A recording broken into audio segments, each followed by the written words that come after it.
우리는 아들에게 쫓겨나 광해를 헤매고 있는 다윗을 보고 있습니다. 막 너무나도 비참한 인생의 시간이었을 것입니다. 왕이라는 자리가 늘 위협당하는 자리지만 남도 아니고 낳고 키우고 기른 내 아들이 나를 죽이려고 하고 나를 쫓아내서 내가 왕궁에서 쫓겨나 광야를 걷고 있다면 그 신세가 얼마나 비참하겠습니까? 근데 감사하게도 다윗 옆에는 그를 지지해주는 하나님의 사람들이 있었어요. 대제사장 사독을 비롯한 레위인들은 언약궤까지 끌고 나와서 다윗에게 갔고 다윗에게로 귀화했던 이방 사람들은 다윗의 군사가 되기에 광야로 따라나갔고 또 다윗의 모사였던 후사를 비롯한 많은 사람들이 다윗의 편이 되었어요. 이게 참 큰 위로가 되었겠죠. 우리가 여기서 알 수 있는 게 뭔가 여러분 여러분이 어려움 당할 때 여러분의 가족이 여러분을 지지해 주는 게 아닙니다.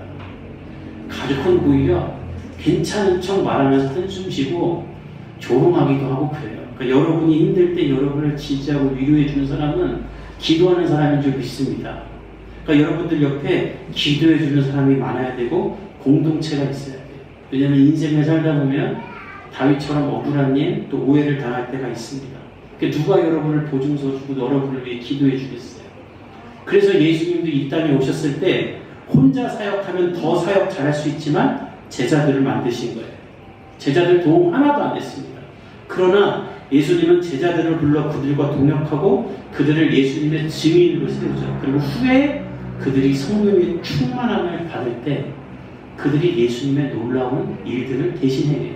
근데 놀라운 건 그 제자들에게 성령이 임할 때도 성령님도 공동체를 임하세요. 한두 사람에게만 임한 게 아니라 마가의 다락방에 모였던 120명 공동체에 성령을 부으시는 거예요. 여기서 우리가 알 수 있는 건 무엇인가? 절대 예수는 혼자 믿는 게 아닙니다. 요즘 시대가 혼자 그냥 대형교회 가서 아무도 나 못 알아보는 데 가서 기둥 뒤에 숨어서 혼자 편하게 예배드리고 아무도 관계 안 맺고 뭐 이제는 인터넷으로 다 예배드리고 뭐 그러고 그냥 나도 나름대로 헌금 내고 어디 다른 데서 봉사하고 그러면 되는가? 아니에요. 전혀 성경적이지 않아요. 성경은 우리에게 공동체를 요구합니다.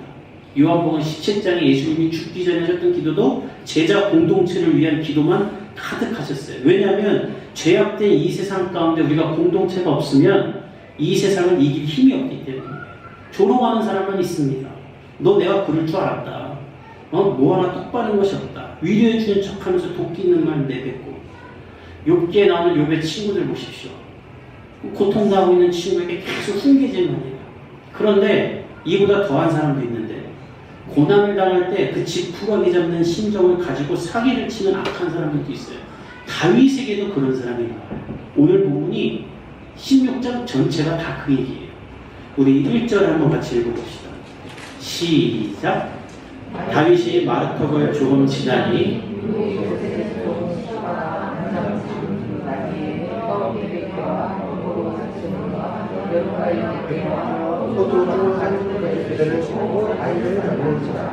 다윗이 마루턱은 이게 산이 이렇게 정상전에 이렇게 언덕을 이렇게 오르잖아요. 그런 곳을 말하는데 감난산 언덕 꼭대기를 지났을 때 무비보셋의 종 시바가 나왔다고 합니다. 이 시바는 제가 사무엘하 9장에서 말씀드렸는데 억양을 세게 하면서 나쁜 놈이고 나중에 나오니까 꼭 기억하라고 했었죠.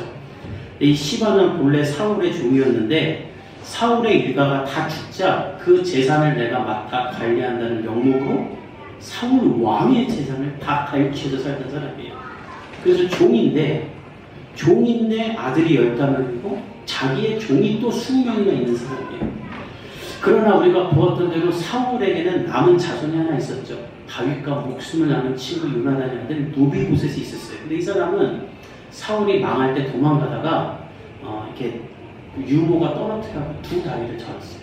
그러니까 장애도 있고 우리 집안은 대대로 다윗의 원수고 하니까 마길이라는 사람 집에 숨어 살았어요. 시바는 그것을 알면서 그것을 알고 이 무비보셋을 도와줬어야 되는데 그게 아니라 오히려 이것은 이 무비보셋의 약점이라고 여기고 무비보셋이 살아있는데도 그 재산을 자기가 다 가르치면서 살던 아주 사악한 인간이에요.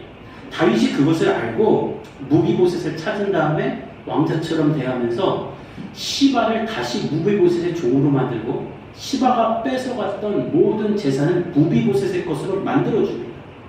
근데 그렇게 이렇게 끝났는데 오늘 본문을 보니까 이 시바가 그러고 나서 포기를 못하는 것 같아요. 여러분 생각해 보세요. 내가 사울의 재산을 다 뺏어서 내가 엄청난 졸부가 돼서 갑자기 왕의 재산을 다 뺏었으니 얼마나 부자가 됩니까? 근데 하루아침에 다윗이 너 다시 무비보셋의 종이 되라. 그리고 네 재산은 다 무비보셋 거다. 이렇게 되니까 하루아침에 다시 종이 된 거야. 어제까지 내가 우리 집 왕자였는데. 그러니까 이게 포기를 못하고 이 시바가 계속 어떻게 이 재산을 나에게 다시 받을까. 그리고 무비보셋은 장애도 있으니까 좀 우스워 보였겠죠. 함부로 여기면서 그것만 생각하고 있다가 오늘 다윗이 쫓겨나 도망자가 되니 계략을 세우고 의도적으로 다윗에게 접근을 한 거예요. 그래서 1절에 보면 다윗과 그의 사람들이 먹을 것과 마실 것 그리고 탈 수 있는 나귀를 가지고 갑니다.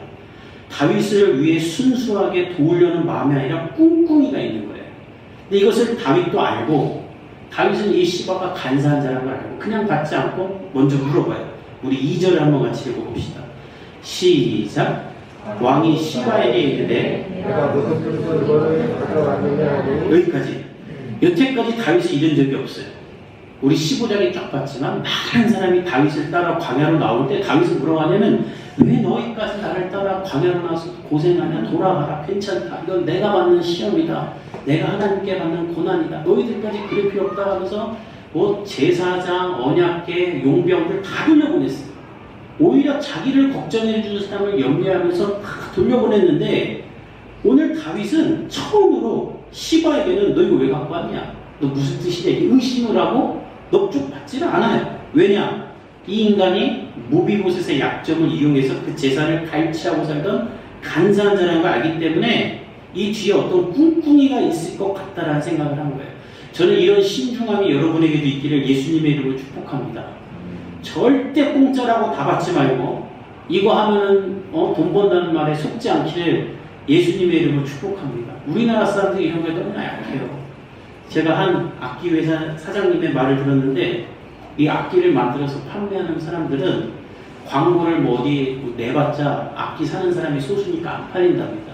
그래서 악기를 홍보하는 가장 좋은 방법은 유명한 뮤지션에게 우리 악기를 주고 이것 좀 써주세요 하는 거예요. 큰 회사는 돈까지 준답니다. 우리 악기를 몇 년간 써주세요. 월급을 줘요. 우리 악기 쓰는 명목으로. 대신에 다른 악기 쓰지 마세요. 그럼 악기가 팔린대요. 야 이거 김진아 목사님이 쓰는 악기라면서 막 사람들이 한다는 거예요. 그런데 그걸 할 때 외국의 뮤지션들은 우리 악기 좀 써주세요 하고 가져가도 그냥 몇 번 쳐보고 안 가는데요. 이거 나한테 왜 갖고 왔냐? 무슨 의도로 하냐고. 나 다른 악기 이미 서포트 받고 있다. 안 받겠다는 거예요. 그러니까 뭐 하나를 공짜로 줘도 신중하답니다. 근데 우리나라 뮤지션들을 지금 다 봤는데 어이 고맙다고 검증이고 뭐가 없어 다 봤대요. 그러니까 이거 신중해야 돼요. 우리나라 사람들이 밥 한 끼 얻어먹고 이름 빌려줬다가 구설수에 오르는 연예인들 얼마나 많습니까? 우리 교회도 그래요. 여러분 별의별 전화 나와요. 전교인 혈압 측정해주고 비타민 공짜로 나눠주겠다는 전화도 있고요. 무슨 연세 무슨 뭐 건강원이라고 뭐 해준다고 그러고 뭐 이런 단체 예배 드릴 때 누구 쓰러지면은 그 뭐냐 이거 그거 해야 된다고 그 교육 5명 받아야 된다고 연락 오고 그래서 제가 속아가지고 진짜 5명 모을 뻔했어요. 여기 막그리고 별개나 다 봐요. 그래서 제가 막 거꾸로 전화해서 확인하고 우리가 정신 똑바로 차려야 되는 게 우리 주변 사방에 시바가 있습니다. 그래서 우리는 확인을 해야 돼요. 그 다윗도 그걸 확인하는데 시바가 말합니다. 1절에 보면 2절에 보면 우리 2절 한번 다시 읽어볼까요? 시작. 왕이 시바에게 이르되 내가 무슨 뜻으로 이것을 가져왔느냐 하니 계속 읽으세요. 시작. 시바가 이르되 나는 왕의 가족들이 하게 하고 떡과 과일을 청년들이 먹게 하고 포도주는 피곤한 자들에게 주소서. 이 별말 안 해요. 쉽게 말해요. 아이 왕이요. 제가 재산이 얼마나 있는데 이거 순수합니다. 나귀는 왕과 왕의 아내들 자손들이 돌아가면 다시고 지금 광야 헤매느라 힘든데 떡과 과일은 청년들 먹게 하시고 포도주는 피곤한 자들 먹고 쉬게 하십시오. 그냥 이거 별거 아닙니다. 제가 이거 생색내려고 하는 거 아닙니다. 그냥 드십시오 이렇게 말할 거예요. 전형적인 사기꾼들이 하는 말이죠. 제가 형사 전문 변호사님을 하는 말 들었는데 사기 잘 치는 사람들은요 어떻게 사기를 치냐면 여기에 투자하면 떼돈 본다는 말 절대 안 한다. 그거는 아주 하수래요. 정말 고수는 100만 원 투자하면 2, 3만 원밖에 번다 이렇게 아주 조금 번다고 얘기한대요. 그럴싸하게. 그러나 규칙적으로 계속 들어옵니다. 그러니까 납득이 가게. 그래서 우리가 안심하게 그렇게 사기를 치는데요. 뜬구름잡는 얘기 절대 안 한답니다. 해볼 만한 정보를 준대요. 그리고 꼭 얘기한대요. 이거 사심 없어. 나만하게 모여서도 알려주는 거야. 전형적인 그 사기 방법을 시바가 다윗에게 하는 거예요. 근데 다윗도 그리 만만하지 않죠. 그래서 다윗이 한 번 더 물어봐요. 우리 3절을 읽어봅시다. 시작. 왕이 이르되 내 주인의 아들이 어디 있느냐 하니 시바가 왕께 아뢰되 예루살렘에 있는데 그가 말하기를 이스라엘 족속이 오늘 내 아버지의 나라를 내게 돌리리라 하나이다. 하는지라. 다윗은 한 번 더 물어봐요. 무비보셋이 어디 있느냐. 왜 물어보냐면 시바는 재산이 없어요. 다윗이 이거 다 뺏어서 무비보셋이 줬어요. 그러니까 지금 시바는 자기가 갖고 온 거지만 무비보셋 거예요. 근데 정작 무비보셋은 없으니 다윗이 물어보는 거예요. 그리고 또 하나 물어보는 이유는 무비보셋을 다윗은 너무나도 귀하게 여겼습니다. 요나단의 아들, 내 목숨과 같은 친구의 아들이기 때문에 왕자의 지위를 주고 성경에 보면 왕의 식탁에 함께 먹었다는 건데 이 얘기는 국적을 함께 논했다. 그러니까 그냥 밥만 같이 먹은 게 아니라 왕자의 지위를 주고 국적을 논할 수 있는 지위까지 회복했던 사람이에요. 근데 안 보이고 또 장애도 있는 사람이니 너무 걱정이 돼갖고 물어본 거예요. 근데 이때 시바가 사기를 치는데 여러분 3절에 보면 왕이여 그는 당신이 쫓겨나자마자 이제 이 나라가 다시 나의 나라가 됐다. 이거 원래 우리 할아버지 나라인데 다윗이 뺏어갔던 거 오케이 다윗 쫓겨났네. 압살롬도 내가 죽이고 내가 다시 나라 왕 돼야지라고 했다라고 말하며 당신을 버렸습니다. 이렇게 거짓말을 친 거예요. 이거 완전 거짓말이에요. 나중에 19장에 보면 다윗이 예루살렘을 돌아오는데 그때 보니까 무비보셋을 어떻게 하고 있는지 알아요? 다윗이 쫓겨난 그날부터 돌아올 때까지 무비보셋이 씻지도 않고요. 수염도 안 짜주고요. 옷도 안 갈아입고요. 거지처럼 다윗이 광야를 행위하는 다윗처럼 똑같이 고생하며 기도하며 근신하고 다윗을 위해 걱정하고 있었어요. 원래 무비보셋은 시바와 같이 도망가려고 했는데 시바가 버리고 간 거예요. 다리가 저는 약점을 얘기해요. 그래서 오늘 본문 1절에 보면 안장을 지은 나귀가 2개 있다고 하죠. 하나는 무비보셋 거 하나는 시바 거였는데 시바가 무비보셋을 버리고 그냥 가버린 거예요. 왜? 다윗을 속여서 무비보셋을 반역자로 만들고 내 재산이었던 거 다시 갖고 오는 거예요. 아주 나쁜 놈이에요. 천하게 나쁜 놈이에요. 이런 사기꾼에게 여러분 속지 않기를 예수님의 이름으로 축복합니다. 근데 다윗은 속아요. 우리 4절 읽어봅시다. 시작. 왕이 시바에게 이르되 무비보셋에 있는 것이 다 내 것이니라. 시바가 이르되 내가 절하나이다. 주 왕이여 내 맘 앞에서 은혜를 잊게 하옵소서 하는지라. 다윗은 시바의 말을 확인도 해보지 않고 믿습니다. 그리고 시바가 오는 대로 야 무비보셋에 줬던 거 다시 네가 다 가져라 이렇게 줘버려요. 완전히 사기당한 거예요. 제가 사실 오늘 설교 제목을 이런 시바라고 적었다가 다 그렇게 했다가 지금도 제 원고에는 사실 이런 시바라고 적혀있는데 너무 이걸 하고 싶었는데 남이 우리 교회 보고 이렇게 좀 흥미없어 보일까봐 바꿨는데 제 마음속에는 오늘 설교 제목은 아직도 이런 시바예요. 이거 나쁜 놈이에요. 그리고 다윗이 큰 잘못을 해요. 왜냐하면 사실 다윗은 얼마든지 이 시바의 말이 진짜인지 가짜인지 확인할 길이 있었어요. 지난주에 봤지만 다윗이 자기를 따라 나오는 사람들, 그냥 사람이 아니라 유력한 사람들, 대제사장들, 자기의 모사들을 다 돌려보낸 다음에 예루살렘에서 일어나는 일들을 나에게 알려달라는 소식통을 만들어놨어요.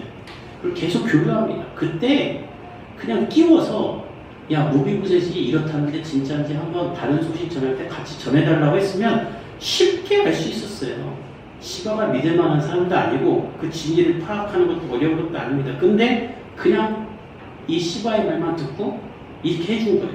그러니까 아니나 다를까 시바는 넋죽 절하면서 왕이여 은혜를 잊게 하소서 하고 다 받아먹어요. 아마 손으로 쾌재를 부르고 다윗을 조롱했을 겁니다. 이 인간 나한테 속네. 이러니까 아들에게도 쫓겨나지. 이 시바는 다윗도 하나님도 모욕하며 우습게 여기고 자기 마음대로 사는 거예요. 오늘 이 사기당하는 본문을 설교하니까 여러분들이 집중력이 놀라울 정도로 강해서 제가 진짜 당황스러운데 오늘 이 본문이 우리에게 2가지를 말합니다. 뭘 말하는가? 첫째, 나는 다윗과 같은 실수를 범하지 않는가? 둘째, 나는 씨가 없지 않는가? 먼저 우리가 다윗과 같은 이런 실수를 범하지 않는 걸 돌아봐야 되는데, 학자들은 다윗이 이런 성급한 판단을 내린 이유를 그가 너무 지쳐 있었기 때문이다라고 하나같이 얘기해요. 갑자기 아들에게 쫓겨나서 막 도망갔어요. 나기도 없이 걸어갔어요. 그리고 기도를 시내를 건넜어요. 그리고 강물 건너갔어요. 이 물살이 세기 때문에 강을 건널 때 넘어질 수 있습니다. 쓰러지고 계속 일어나요. 물론 이때는 건기였을 때이기 때문에 쉽게 넘어졌지만, 그리고 광야였어요. 광야를 걸어보세요. 얼마나 힘들어요. 그리고 산꼭대기까지 올라갔어요. 맨발로. 지난주 본문에 맨발로 걸었다고요. 얼마나 힘들었겠어요. 너무 지쳐 있어요. 근데 그때 나한테 너무나 필요한 음식들과 나귀를 갖고 오니 어쨌든 이게 써야 될 거잖아요. 고맙고 무이고서는 안 보이고 아이 귀찮고 힘들고 짜증나니까 알아서 하라고 하는 거예요. 시바도 그걸 노린 거예요. 그러니까 여러분, 악한 사람은요 약해져 있는 사람을 노리는 거예요. 여러분, 사단이 누구를 공격하는지 아세요? 약한 사람을 공격해요. 집을 나온 청소년, 갈 곳 없는 사람, 사회적 약자들을 노리는데, 특별히 이 시대를 보십시오. 기댈 곳이 없는 막다른 골목에 있는 어린 사람들을 유혹해요. 어제 SBS 그것이 알고 싶다 보세요. 보호 종료된 청소년들에 대한 이야기였어요. 부모가 3살 때 버렸어요. 그래서 보육원에서 자라는데, 저는 어제 처음 알았는데, 보육원에서 버렸는데 그 보육원이 없어서 또 버려지는 경우도 있고, 입양을 갔는데 파양되는 경우도 있고, 그래갖고 목숨을 끊는 아들도 있대요. 근데 그렇게 해서 겨우겨우 컸는데 18살 되면 얼마 주지도 않고 나가서 살라고 한답니다. 그럼 너무너무 이용을 당하는 거예요. 그래서 이용당해서 어제는 행방불명된 8명을 찾는 이야기였는데, 그 중에 하나는 어떤 역에 노숙자가 있다는 거예요. 20살짜리 아이가. 너무 가슴이 아팠는데, 이 세상에 악한 자들을 싣고 약한 자들을 노립니다. 이런 시바 같은 사람들이 너무나 많아요. 그래서 우리가 어떻게 해야 되는가? 더욱 근신하고 정신을 차리며 말씀 위에 살아야 되는 줄 믿습니다. 사람들이 하는 말에 흔들리면 안 돼요. 제가 목회를 하면서 봤던 것 중에 좀 안타까운 건, 망했던 사람이 또 망하더라고요. 한 번 망하면 다 기회가 있어요. 그러니까 여러분들 한 번 실패하고 한 번 넘어지고 하고 좌절하지 마세요. 근데 정말 힘든 건 망했을 때 또 망하는 거예요. 근데 왜 망했을 때 또 망하는가? 어려움이 당할 때 두 손 들고 하나님 앞에 나와서 방법이 없습니다. 하나님 나를 도와주십시오. 백지하고 방법을 구해야 되는데, 하나님은 안 찾고 제기해보겠다고 여기저기 다른 데 다니면서 그냥 자기 마음대로 하다가 더 망하는 거예요. 예전에 타짜라는 영화가 있었습니다. 그 영화에 대학 교수로 나오는데, 그 교수가 아내도 아픈데 계속 도박에 빠져요. 도박을 계속해요. 퇴직금을 다 날려요. 근데 그걸 빈털터리가 되니까 조수가 불쌍해가지고 돈 다발을 주면서 갖고 이거 치료하고 쓰라고. 다시는 이러지 마라. 당신 오면 내가 가만두지 않겠다 그래요. 그리고 고맙다고 돈을 안고 도박장 문을 닫고 나가는 순간 눈빛이 싹 그러더니 이 돈으로 다시 도박을 하러 가요. 조수가 그걸 보고 열받아갖고 끄집어 내려갔더니 김혜수가 와서 조수를 말리면서 얘기합니다. 지금 저 사람 하나님도 못 말린다. 이런 사람들이, 이런 그리스도인들이 이 시대에 너무나 많아요. 전 여러분들이 매일매일 하나님과 동행하며 하나님의 보호하심을 구하고, 특별히 여러분이 마음이 연약해졌을 때 사단이 나를 틈타지 못하도록 말씀 안에 살기를 바랍니다. 여러분의 판단, 여러분이 듣기 좋은 말든 그것은 다 책임지지 않는 것들이에요. 여러분, 최근에 태국에서 법을 하나 바꾸고 있는데, 제가 여러 번 얘기했는데 2년 전에 태국에서 대마를 합법화했죠.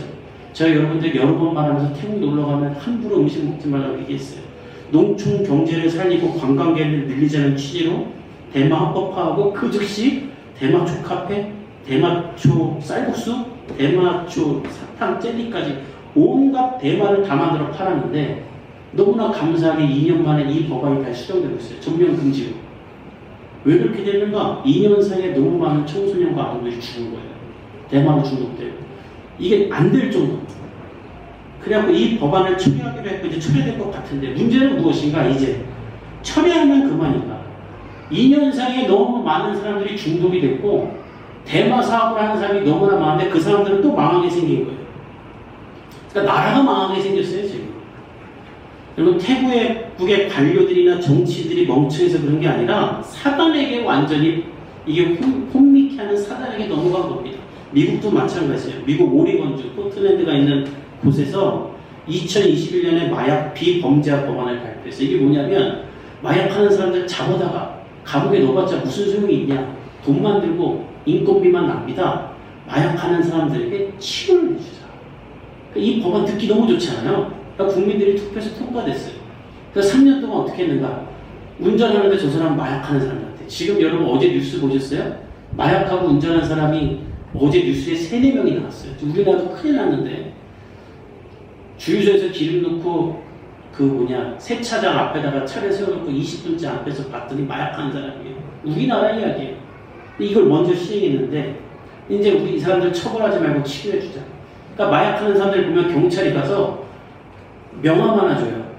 명함에는 여기에 전화하면 당신 벌금 안 받고 공짜로 치료해줍니다. 여기에 전화하세요. 끝. 이걸 3년 동안 했어요. 그리고 3년이 지나 조사를 해보고 실무를 담당하는 경찰들에게 물어보니 이 법안 발표 후에 펜타닐을 비롯한 마약들이 빈번하게 거래되며 시내 총기 사고와 각종 동기가 늘어났고 받은 명함으로 전화해서 치료를 받은 사람은 단 한 사람도 없다. 3년 동안. 그리고 단 1%만 도움을 구했고 마약으로 인해 죽어가는 사람은 44%가 늘었다. 팀 놀이라는 공화당 원내대표는 말 그대로 카오스 상태가 됐다. 그래서 이제 철회한대요. 제가 이 말 정말 안 쓰고 싶은 말인데 쓸 수밖에 없어요. 더 적절한 표현이 없어요. 여러분 세상은요 똥인지 된장인지 구분을 못합니다. 근데 사단이 그렇게 만들어요. 나라를 망치는 거예요. 여러분 우리도 그럴 수 있어요. 여러분 사단에게 속지 않기를 예수님의 이름으로 축복합니다. 특별히 이 시대에 있는 여러분에게 좋은 말하는 거짓 선지자들에게 속지 않길 바랍니다. 좋은 말 해주고 잘 될 거라고 해주고 긍정의 힘을 얘기해 준 사람 거짓말일 때가 많아요. 예레미야에 보면요 하나님이 예레미야에게 너 가서 이 나라 망할 거라고 말하라고 해요. 바벨론 포로가 될 거라고 말하라고 해요. 근데 왕이 안 들어요. 왜? 왕 옆에 있는 거짓 선지자들이 예레미야가 가짜라고 그래요. 우리나라 잘 될 거라고 해요. 그러니까 왕이 듣기 좋은 말 들어요. 그리고 예레미야는 뺨을 때리고 구덩이에 넣어버려요. 진짜 선지자는 그렇게 만들고 가짜 선지자들 말만 들어요. 성경에 그런 이야기가 있어요. 지금 우리 세상이 그래요. 사람들이 다 사는 게 힘들고 어렵고 우울증이 넘쳐나니까 다 좋은 말, 긍정적인 말 그런 것만 찾아다녀요. 근데 사단이 그것을 이용해서 우리를 넘어뜨리고 책임은 지지 않아요. 여러분 우리를 책임지는 건 예수님뿐인 줄 믿습니다. 그리고 이 세상에 넘어진 거 보세요. 마약 중독자 책임지는 건 다 크리스천이고요. 동성애로 병든 사람들 누가 돌봅니까? 동성애를 반대하는 그리스도인들이 돌봐요. 유명한 동성애자 연예인들이 거기 와서 한번 기부 한번 안 한답니다. 전 세계가 사단에게 유혹당하고 있어요. 이때 우리는 어떻게 해야 되는가? 히브리서 4장 12절은 이렇게 말합니다. 우리 자막을 통해 한번 다 같이 한번 읽어봅시다. 우리가 이 혼미한 시대 가운데 무엇을 붙잡아야 되는가? 시작! 하나님의 말씀은 살아있고 활력이 있어 좌우의 날선 어떤 검보다도 예리하여 혼과 영과 및 관절과 관수를 찔러 쪼개기까지 하며 또 마음의 생각과 뜻을 판단하는 아멘. 여러분 하나님의 말씀 좌우의 날선 어떤 검보다도 예리하고 혼과 영과 및 관절과 골수를 찔러 쪼개며 우리의 마음과 생각과 뜻을 판단하는 이 말씀 위에 서서 모든 판단과 결정을 말씀 위에 하는 복음의 사람들이 되기를 예수님의 이름으로 축복합니다. 그럼 다윗처럼 되지 않을 수 있어요. 그리고 하나 우리가 또 봐야 될 게 있어요. 우리가 시바 같진 않은 줄 돌아봐야 됩니다. 시바의 문제는 무엇인가? 나밖에 없는 사람이에요. 지금 이스라엘이 어떤 상태입니까?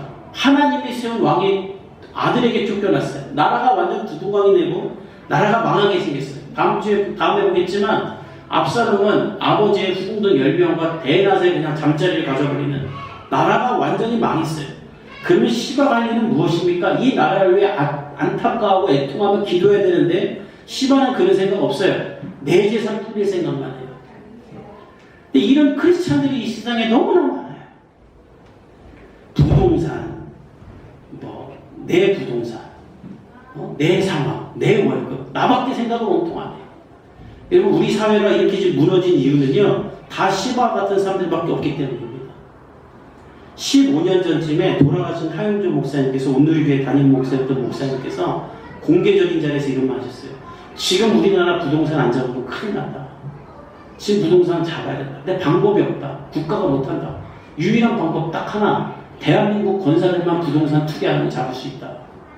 이런 놀라울 말을 했어요. 그리고 대치동 옆에 있는 송정 가갖고는 지금 우리나라 사교육 안 잡으면 큰일 난다. 근데 사교육 잡는 방법 딱 하나다. 대한민국 엄마 아빠들, 기독교 엄마 아빠들만 사교육을 멈추면 사교육 잡을 수 있다. 아무도 이 말 안 들어서 지금 난리가 난 거예요. 지난 분기 출산율이 0.6%라고 하죠.